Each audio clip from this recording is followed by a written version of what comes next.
Durante sua live semanal desta quinta, o presidente Jair Bolsonaro falou sobre o funcionamento do BNDES durante os governos do PT e afirmou que países beneficiados pelo partido deram calote no banco.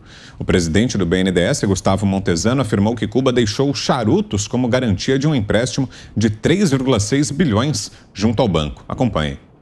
Esse aporte regular, Cuba, por exemplo, estaria incluído nesse aporte regular? O empréstimo de Cuba, eu não sei dizer exatamente, presidente. Pode estar tanto no Fundo de Amparo ao Trabalhador como no empréstimo. Eu não vou saber exatamente aqui. Mas a verdade é que Cuba não pagou, então não faz tanta diferença. Valores corrigidos, o dinheiro para Cuba, né, que não pagou, foi 3 bilhões e 600 milhões de reais. De valor emprestado foi isso aí. Emprestado, sim. Isso. Agora, quando qualquer cidadão vai no banco e faz um empréstimo, ele tem que deixar algo em garantia. O que Cuba deixou em garantia, caso não pagasse esse empréstimo, o que eles iam dar pra gente? Cuba deixou em garantia recebíveis de charuto, de venda de charuto doméstico. Então, assim, se Cuba não pagasse, o governo brasileiro ia lá em Cuba e ia penhorar as vendas de charuto lá em Havana para poder ressarcir o cidadão 3 bilhões e 600 milhões de reais em charuto? Mas isso aí, presidente, tem documento oficial aqui do governo, tá dizendo que a garantia era essa e além da garantia, o prazo também foi diferente do normal, a taxa foi diferente do normal, então foi tudo o prazo regulamentar para pagamento era 12 anos, Cuba passou para 25 anos. Passou para 25 anos. É muito amor com o Fidel Castro, né? Com toda certeza. E eu vi há poucos dias o Lula falando, Zé Dirceu falando que eles vão voltar ao poder e vão reatar esse relacionamento com o povo cubano que ajudou muito, né, o Brasil no passado a lutar por democracia. Palavras do Zé Dirceu aí. Augusto Nunes. Olha, finalmente, né, repito, começou a ser escancarada a caixa preta do BNDES. Ali a coisa é feia. Quer dizer, esses juros, alguém encontra aqui, vocês conseguem, o pai da gente oferece, a mãe oferece esses juros. O Brasil levou o cano mais anunciado do mundo, né? Eles deram dinheiro para Cuba, eles deram dinheiro e ganharam dinheiro. Os caciques do PT, eles fizeram isso com ditadores africanos, é muito mais fácil.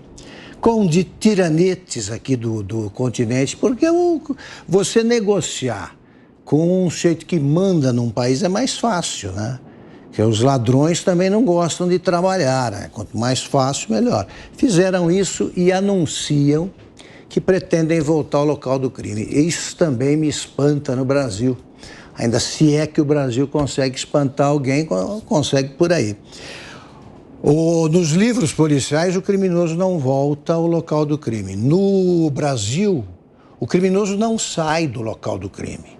E quando você expulsa, ele tenta voltar. Quer dizer, mandamos embora, mandamos para casa, né? Consumamos o despejo da Dilma Rousseff e está aí. Não ela, né? Porque até o PT não consegue carregar a Dilma Rousseff. É um caminhão na subida que você tem que empurrar. Mas eles querem voltar. Eles querem voltar ao local do crime para continuar o roubo. E tem gente que embarca nessa. Tem gente que embarca. O Lula é festejado. Agora, não tem vergonha o Supremo Tribunal Federal de ver isso? Eles acham também que enganam. A gente está ali, né? Quem é que vai ser o presidente do Tribunal Superior Eleitoral no dia da eleição? O Alexandre de Moraes, não? Alexandre de Moraes, que tal, né? Que boa perspectiva, né? Ele vai brilhar agora como chefe geral das eleições. Como é possível confiar numa figura assim? Então, ele tem notável saber jurídico? Não.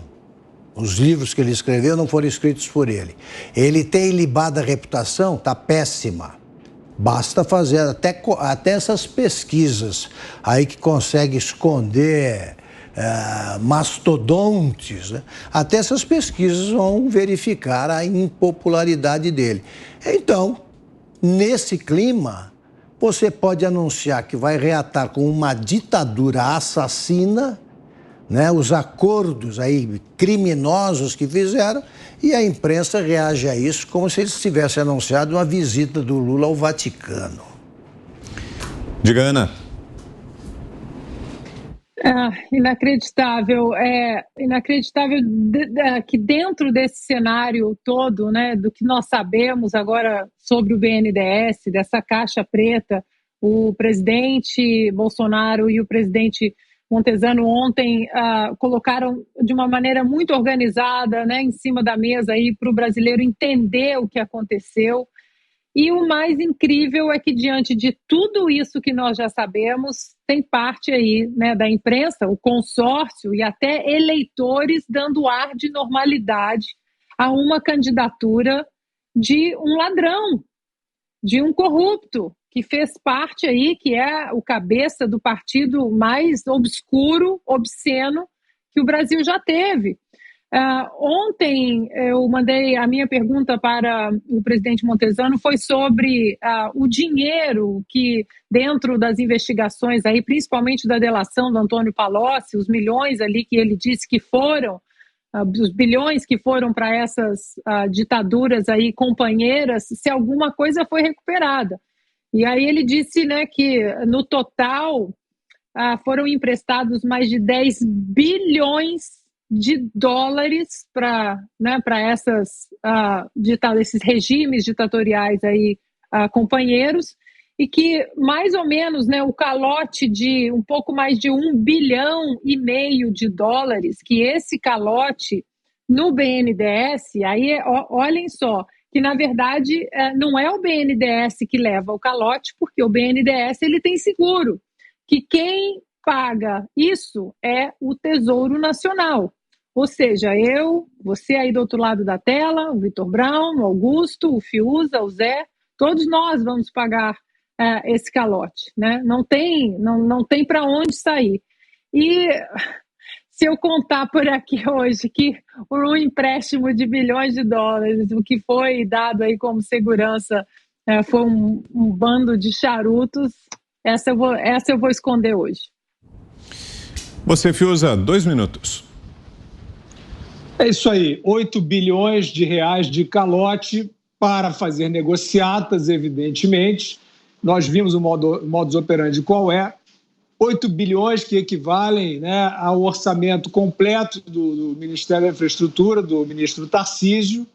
Isso aí o Brasil perdeu com as negociatas do PT usando dinheiro do BNDES.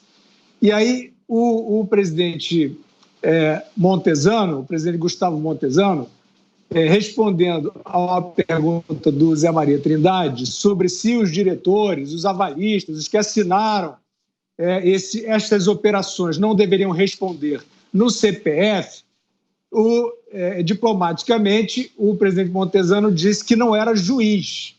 E eu pergunto, onde é que estão os que são juízes? Estão aí só para anistiar e prescrever a ladruagem do Lula e do PT?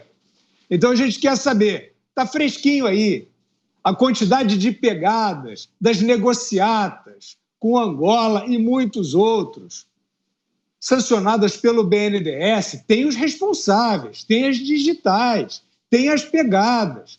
Aí a gente quer saber a gloriosa Polícia Federal, o glorioso Ministério Público, o glorioso Judiciário Brasileiro, né, que já mostrou como se combate o crime no Brasil. Onde estão os homens da lei? Né? As pegadas dos criminosos estão todas aí, mas eles estão andando alegremente em direção às urnas.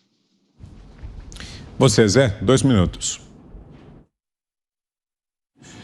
O Vitor, me lembra um livro do Jorge Amado, né? A Dona Flor e seus 2 maridos, e o Vadinho era aquele marido farrista, e ele foi chamado pelo gerente do banco e cobrando o empréstimo. Vadinho, você tomou um empréstimo aqui e não pagou, está na hora, venceu o título. Aí ele olhou para o gerente e falou assim, mas espera aí, não tem um avalista? Tem um avalista, mas que sujeito mais capadócio, e ele não pagou? Então, a história é parecida, quer dizer, todo mundo sabia que quem pagaria esse empréstimo seria o avalista, ou seja, o Tesouro. Eu já sabia de alguns pontos ali da fala reveladora de ontem. Mostrou a público, aliás, o presidente Jair Bolsonaro está jogando transparência e sol em muitos assuntos que eram tabus, como, por exemplo, como se faz o preço dos combustíveis, como, por exemplo, essa história do piso dos professores, não é reajuste dos professores, e do BNDES. A grande revelação lá é assim, o BNDES não perdeu nem um centavo nessas falcatruas, nesse roubo de dinheiro público. O BNDES não perdeu, porque tudo escorava no governo. E aí tem que cobrar de quem era governo, de quem comandava essas falcatruas. O presidente do BNDES mostrou que até os empréstimos pagos eram irregulares. Irregulares porque os juros são bem menores. Isto é um tipo de prevaricação. Isto é um tipo de roubo. Foi uma fala bem interessante e abriu para todos o que acontece nas entranhas do BNDES.